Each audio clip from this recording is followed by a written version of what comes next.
If you are interested in starting your own podcast, we use Buzzsprout because it is simple and easy to use. Buzzsprout can get your show listed on every major platform while giving you the resources for a great podcast website, audio players that can drop into other websites, detailed analytics to see how people are listening to your podcast, and tools to promote your episodes. Podcasting isn't hard when you have the right partners, and that is why over 100,000 podcasters are already subscribed to Buzzsprout to get their message out to the world. Following the link in our episode descriptions lets Buzzsprout know that we sent you. So in return, you will receive a $20 Amazon gift card from Buzzsprout while signing up for a paid plan. Most importantly, every subscription through our link is always appreciated and helps support our show so we can continue delivering the quality content that you guys listen to. That being said, back to the show.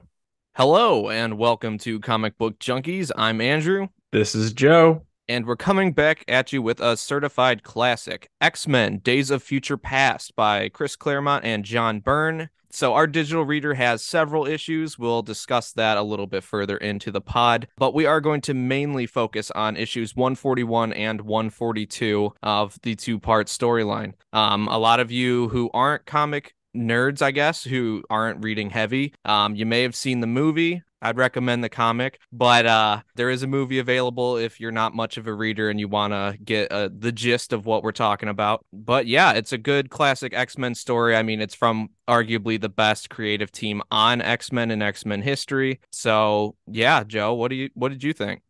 Well, first, I can't really compare it to the movie. I never watched it, so I can't say if it's faithful or you haven't seen it? Whatnot. No, I avoided it. I didn't think it would be very good. It's okay. I mean, I just like it because of Ian McKellen and Patrick Stewart. They want to destroy us, Charles. They want to destroy the mutants. And he's like, no, they don't, your old friend. And turns out, yeah, they did, bro. Well, that's enough to go see it. But if you don't want to see it and you want to listen to our review, that's what we're here for. Right. But I guess before we get into Days of Future Past, I could give a little recap of the issues leading up to it. X-Men issue 138. That's where it starts off in our digital reader. The story starts with Scott Summers, aka Cyclops, standing over the grave of none other than Jean Grey. Cyclops is narrating the story, and by the way, if you want to know more about how Jean Grey died, this issue takes place immediately after the Dark Phoenix saga, which we reviewed earlier on in our catalog, and in my opinion is still one of our best episodes. But back to the story. To sum it up, this is not a part of Days of Future Past. The issue is about Scott Summers' decision to leave the X-Men because of what just happened. And in this issue, he reflects about his whole journey, basically recapping everything that happened from issue 1 till this issue. Everything. Including like fights with Magneto, Juggernaut, the Sentinels, how he was one day brave enough to tell Jean Grey how he feels about her. And the issue concludes with him leaving and Kitty Pryde's decision to join the X-Men. After this, it sends us to X-Men Annual issue 4. This was probably the worst issue in our digital reader. The X-Men go to hell. Yeah, basically. The issue. And basically, Nightcrawler beefs with his adoptive gypsy mother, and she sends him to fake hell to punish him for killing his adoptive brother. But turns out he made a pact with his adoptive brother, and his adoptive brother was like a shithead. And then, obviously the whole rest of the gang's like, we're a family. We're not letting Nightcrawler go. And then, through the power of friendship, family, and also love, everybody comes out unscathed. And, Nightcrawler gets a happy ending on his birthday. You know what I'm saying? I don't remember reading about the happy ending at the end of this issue. But you need to read between the lines, brother. His but adoptive sister girlfriend person was, whoa, she showed up. That was a little I didn't understand that. No, I didn't understand Killed his that adoptive either. brother. They share the same mom adoptively. So I mean, technically, at least they're not blood, but like it's a weird familial thing. It's kind of Nightcrawler's such a freak. He's European, bro. I don't know. Yeah. Down. So it was a very European issue. And lastly, that takes us to issues 139 and 140. So issue 139 is part 1 of a 2-issue storyline. Kitty Pryde is getting adjusted to just joining the X-Men, so Storm and Professor X kind of do their best to make her comfortable. The other half of this story is Wolverine and Nightcrawler making a trip to Canada in order for him to tie up some loose ends because I guess he left Canada on some bad terms. Wolverine kind of gets sucked into a battle with the Wendigo somehow, but I'm not complaining because this was actually one of the best parts of the non Days of Future Past stuff. Never really understood how powerful Wendigo was. So shout out Burger for getting me his first appearance in comics. Also, another important thing to note about this issue, I recently picked one up for pretty cheap because it's the first appearance of Wolverine's new costume, and it's also the first time Kitty Pryde goes by the code name Sprite. Issue 140 basically sums that storyline up. So Wolverine and Nightcrawler successfully help take down Wendigo.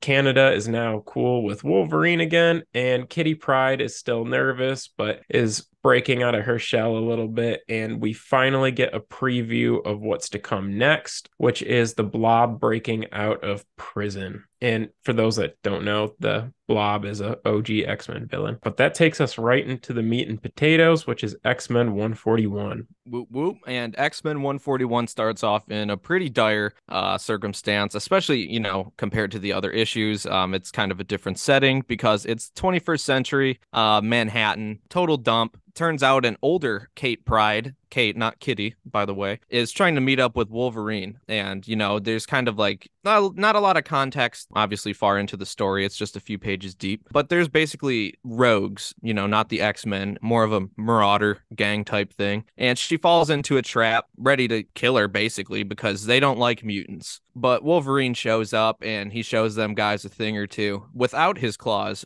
by the way, because it turns out that the Sentinels are always watching. And if, a mutant power is to be used, they can sense that and they'll be on you like flies to dog shit. So it turns out, like in the broader sense, that, everything, including Manhattan, the United States is a borderline post-apocalyptic scenario going on. Everything's kind of like a fascist dictatorship ran by Sentinels and, whoever's in charge of them at this time. Because it turns out there's been plenty of people who have made and then remade Sentinels and all kinds of stuff. So that's convoluted, and that's just in X-Men terms. But it turns out that Kate Pryde and Wolverine are trying to rendezvous because they have a secret plan going on. They have a little jammer that they pass to each other, and it's part of a greater plan. So it turns out mutants are kind of held in like an internment camp, and they have dampeners and stuff like that. The Sentinels actually are basically in full command of all of North America. And the rest of the world, especially because Wolverine's kind of, hanging out with the Canadians, the resistance. The rest of the world's kind of looking at us, waiting for the Sentinels to leave North America. And as soon as they step foot off American soil, that they're basically going to nuke the shit out of us. Because obviously they don't want giant robot overlords taking over the entire world. But after Wolverine and Kate kind of, meet up for the little swap, he says that, what, I'll be back to save you again later. Yeah, and since the turn of the century, most mutants and heroes were killed off, and everybody has been branded with either like an H for human, A for anomalous. So they're like mutant potential, and they're not allowed to get laid. So those people can't breed. Yes, and M for mutant, and that determines their class and whether or not they're able to breed. Kate Pryde is branded with the M and is usually forced to stay at this camp because she was unfortunate enough to survive the mutant massacre and therefore has to work kind of for the Sentinels. We find out only 4 of the X-Men survived this whole ordeal, including Kate Pryde, Wolverine, Storm, and Colossus, who all live in the base with her. We also find out there was one survivor of the Fantastic Four, that being Reed Richards, but everybody from Hulk, Iron Man, Captain America. That's Franklin. Oh, my bad. Young Diggle Frank. Yeah. Because actually it takes place in 2013, which I didn't realize. So it's a grown-up Franklin who does resemble Reed. He's even got like the little down to the sideburns and everything. Yeah. I guess I misread that. But that being said, everyone's together at the Sentinel camp, and I say camp like it's a fun place to be. But Kate relays one time at mutant camp, right? But Kate relays that she was able to sneak in that jammer that Berger was referencing, which completes this machine that they're about to use. So a character named Rachel now helps Kate in putting her into like a meditative state that sends Kate's mind to her body 30 years in the past, which is 1980. So, that being said, it is a success. She is able to take over her younger body, which gives her the opportunity to warn the X-Men about what's going to occur 30 years from now. That being said, though, the Brotherhood of Evil Mutants is planning on murdering the senator and the professor at that time in the 1980s, which is going to set in motion this like nuclear holocaust. So it doesn't take long for the X-Men to believe Kate Pryde's story. So they take her to Washington. The senator's death is kind of advertised as a result of the growing mutant population. And that's why the Mutant Control Act was created. So their goal is basically to get to Washington as soon as possible to warn both the professor and the senator before either of them get killed, which will hopefully prevent this future from happening. The goal is to prevent a situation where the government reactivates the Sentinels as a part of the Mutant Control Act, which is escalated into the Sentinels taking over the country. Yeah, and while all of this is going on in the past, we do have both storylines going on at the same time. So while Kate's back in her old body back in the 80s trying to, undo that timeline, more or less, we do also get flashbacks to the future of the gang, who's left remaining, which I did find funny, which I didn't stop and mention, but Magneto's rolling around in a wheelchair now, just like his former homeboy Charles. I just thought it was kind of funny, not like it's funny that he's in a wheelchair, but just, he's been fighting a guy in a wheelchair his whole life and now he's in one, like Hilarious. his arch enemy's fucking wheelchair guy and now he's rolling around and he's like, oh, what's up, everybody? Like, and they're just like, oh, hey, Magnus. Oh, how's it going? It's like, what the hell, dude? You guys been fighting each other forever. But anywho's it, the gang's running through the tunnels. They're on their own mission, while Kate's back in the past because they can't just hope that that's all that happens and twiddle their thumbs. And they're running through the tunnels, everything seems fine for a second, and then all of a sudden, like, boom, right through the ceiling of the tunnel, a sentinel comes in and just vaporizes Franklin, which is like nuts because technically speaking, Franklin's the strongest one out of any of these people, and he got taken out the easiest, which was whatever, dude. If he didn't have his dampener on at that point, whatever. Anywho's it, but turns out his homegirl Rachel is tough as hell too. She destroys a sentinel, and not knowing too much about her, unless I'm just blanking on like what her code name is or who her other self is in like the mainstream continuity. She was pretty tough hell. And then we do see Colossus and Wolverine doing like a fastball special, which is, kick ass. I mean, that's iconic because Chuck and Wolverine into a Sentinel suite. You said Rachel? Yeah. I don't know either, but correct me if I'm wrong. Could it be Scott and Jean's daughter? That would make sense, but I guess there's not confirmation. Well, in the context of the story, I couldn't confirm that, but that's kind of what I was thinking. But who knows? You know what? That probably does make the most sense. But regardless, they managed to take down 3 of the Sentinels, which is pretty impressive, all things considered. But 3 more are coming right after them. And I mean, Colossus, he goes dumb in this story because he brings like a whole hotel down on them and just like even the Sentinels like screamed, which I didn't know they did that. But he was just destroying things left and right and, kind of being like the OG or, like the biggest gangster of the group outside of Wolverine. But, back in the 80s, we're getting towards the end of the issue here where Mystique is actually roaming around the Pentagon in, undercover with her powers. If you didn't know, she's a shapeshifter of sorts. And she's leading a new brotherhood of evil mutants who are largely like lame because we got the Blob, Avalanche, Pyro, and Destiny running up with her. So, I mean, the Blob's immovable, but I mean, you got a fire guy and an ice guy, whatever. And then, Destiny, who's blind with a crossbow.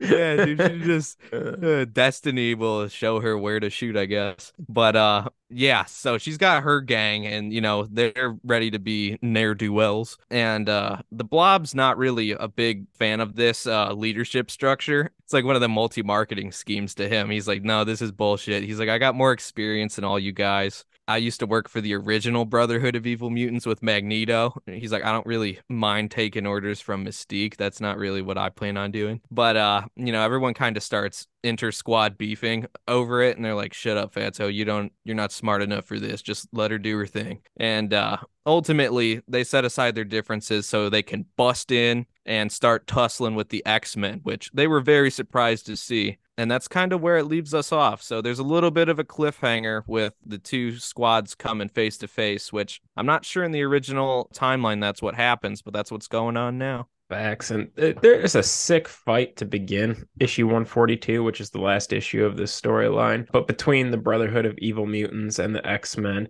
even though the X-Men kind of have to fight at a disadvantage of having to appear civilized so that they don't get demonized and put into the same category as the bad mutants. But Avalanche, the Blob, and Pyro all get defeated and turned into custody. But Mystique finds a way to break away and leave Nightcrawler with more questions than answers before she escapes. As the team is about to leave before the military tries to take them into custody too, they realize that they haven't seen the other mutant, Destiny, during that whole fight. And moreover, they have no idea where Kitty Pryde went, which leaves us on another cliffhanger, bringing the story back to 2013. In 2013, Wolverine and the rest of the living mutants successfully escape the Sentinels and head towards the Baxter Building, which is the old Fantastic Four hangout. This has been the central location for the Sentinels because of all of the technology in that building, so they believe that if they're going to put an end to things in the future, this is the best place to strike. The group is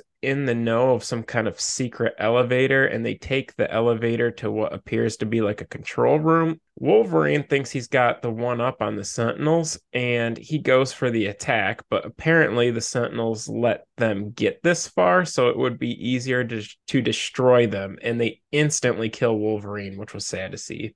It was nuts. It was nuts. Storm does everything in her power to stop them, but she gets murdered too. That just leaves Colossus, who is kind of able to defeat the Sentinels in the building at the time, but he's in too much shock to do anything but feel for Storm, which just leaves Rachel, who's in charge of making sure nothing happens to Kate Pryde's unconscious body. Yeah, we go back to the past. We see Kitty phase through Destiny, which is pretty sick because she's got more know-how because it's her older self, obviously. So she knows a few more tricks than she used to. But it turns out that, Destiny has a blind spot. Got him. Ooh, good one. Pat myself on the back. But she does because she can't see like the full scope of... Got him again.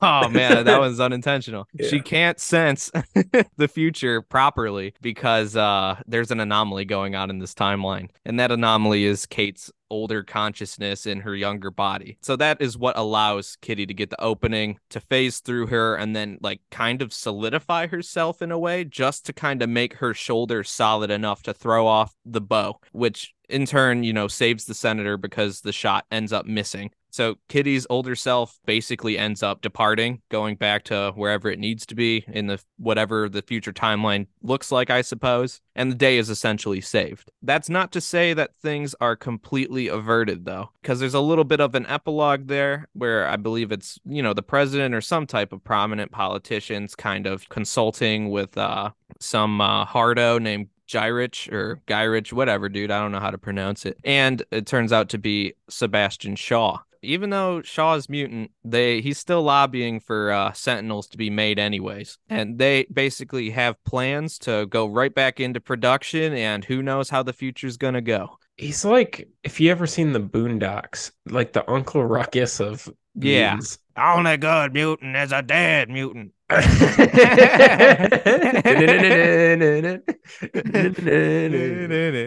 Yeah, dude, he's such a hard ass. He's just, I don't like them mutants. Always getting into my business. He really is like that though, because I mean, are they not gonna turn around and sniff him out and be like, aren't you a mutant? He's like, no. It couldn't be me. It couldn't be me. You got the wrong guy. Yeah. But and oddly enough, We'll get to our review just in a second, but there's one more issue to follow, the ending of Days of Future Past. So I don't know who came up with this digital reader, but They regardless, just wanted us to get our money's worth if you read it, I would have bought the individual issues had I known. in But hindsight. yes, but if I was Destiny, I would have known. But 143, just in case you guys buy the same digital reader as us, they just try to build off the momentum that was started in the issues prior to the Days of Future Past storyline, in the sense that Kitty Pryde is becoming one of the X-Men. It's Christmas, so all the X-Men leave to do whatever with friends, family, whatever. Leaving Kitty Pryde home alone. It's there where she's attacked by some kind of gremlin demon thing, which chases her Alien. around the house. Alien. Yeah, Alien from Alien. yeah, A basically. xenomorph. And this thing tears up the house, chasing her around until she finally has to fight it and wins. And everybody comes home, and nobody's pissed off that the house is a mess, but they're just proud that she was able to hold her own, I guess. And so I think this issue was more so a character building type ordeal and made it like Christmas themed, so it was a little fun. But I guess the only other note to take from this issue is that Scott Summers makes a call to the house, hinting that he may be back soon. Will he return? I have no idea. Time will tell. But all in all, that's the story, man. So, I mean, it was a good, you get your money's worth out of the reader. But I mean, if you're really looking for just Days of Future Past, you can look them up individually and just buy the 2 issues. It's certainly cheaper. But I mean, Claremont and Byrne X-Men's never a bad read. So we obviously were reading it, but for the sake of the story, 141 and 142 were the focus, just as a reminder. But that being said, we've kind of told you what goes down in this digital reader and the story. I think it's time for some reviews. So what do you think, Joe? What do you give this book? The whole reader, I would give an 8 out of 10, but issues 141 and 142, I'm going to give a 9 out of 10. Again, it was too hard to pass up on just Claremont and Byrne together, so I felt compelled to read all of it. And like I was saying, issues 139 and 140 were actually pretty decent. So I'm not upset that I got more than what I was anticipating when I bought this. I would say I still think I enjoy the Dark Phoenix saga a little more, but for this just being 2 issues, like, man, did they nail it. It kind of reminds me of 1984 or any other dystopian thing that you have ever read, but on a really high level and just involving superheroes and villains, obviously. So, classic story, deserves all the praise, and there's a reason why it's still being referenced and read even in 2023. So, really glad I read it. And I even read something online recently that they're trying to do some kind of prequel or sequel to this story. So I don't know, but maybe good timing on us. Regardless, I really enjoyed it and would recommend it. How about you, Burger? Yeah, I'm actually pretty close to you. I'd say as a whole reader, I put a 8.0. When it comes to just the two, I put 8.5. So it's really good. I agree with you. I think the Dark Phoenix saga was a bit more entertaining, but I think that was also, just a longer form story that was, very cohesive and tied together. But for this being like 2 issues, it's referenced in so many different things. I mean, it literally got adapted into a movie. I mean, it's iconic. It's a really good storyline. And just the fact that they could do such quality and like fleshed out character development, stakes, all of that within 2 issues and kind of wrap it up neatly while also, keeping it ambiguous for what's moving forward in the book at the time, because like they didn't fully avert that Sentinel driven future. Literally at the end of the book, they said, yeah, we're going to make some more. So, I mean, it kind of, keeps you on your toes. So it's like it had good like flow into what they were doing at the time. I mean, look at how many books we read nowadays that are like 4-part storylines, like across 4 months, and they're total ass. You know what I mean? Like for them to do 2 and to like execute, it was awesome. The art's great. I do like Byrne and I mean Claremont. I mean, there's a reason that they basically have the guy on like a contract where he can't write anything anymore. It's so he can't go to the competition and put out any bangers. But yeah, I mean, I don't know if he'll be back for, I'm sure he will be. Otherwise, they're doomed from the get-go. But I did see that revival that they're talking about for the X-Men Days of Future Past, whatever type of storyline they're trying to drive off this. If Claremont's not involved, I probably wouldn't greenlight that. But if he is, it might be worth a read. I mean, it has been pretty far after the fact, who knows? But now I'm just getting in the weeds. The book, this is a great book to read. I think if you're an X-Men fan, it's pretty close to mandatory reading, I would say, because I mean, you figure like outside of like the early issues in the 60s, I mean, it wasn't really, up until issue 94 that they really started getting going again, writing new stories, and especially ones that were interesting with the new team, which, by the way, love the new team. Probably the best thing for the X-Men, obviously. I mean, they could have gone back with the OGs, but, there's just something about the new team that's so endearing. I don't know if it's just from when we grew up and watching the like animated show, seeing them featured so much, but, Colossus and Storm and everyone like that, and Nightcrawler, all badass. Yeah, and I guess to play off the last episode we recorded about our top 10 female characters in all of comics, like Storm really shows why she's the leader of this group in this story and Yeah. across the whole digital reader. And I would say it is mandatory X-Men reading. It might even be the first appearance of like Destiny and that new Brotherhood of Evil too. There's a lot to it. And I bet you could reread it a few times and gain a little more every time you read it. Kind of like the granddaddy of dystopian comic book novels. Absolutely. You want to let them know what we're going to do next time? So next time we are going to do another topic. Berger and I were going back and forth as to what we should do, and I think we came to the conclusion of this topic. Does a person's favorite superhero tell you anything about their personality? What does your favorite superhero say about your personality? And is someone's hero someone else's villain? So stay tuned. Absolutely. And while you're staying tuned, make sure to keep your eyes on socials, unlike Destiny. That's at CBJ Pod on Instagram. That's CBJ Podcast on Facebook. I mean, honestly, those are the main two places to check us out. You can shoot us an email. You could find that on our socials. Ask us questions. It's cbjpod@gmail.com.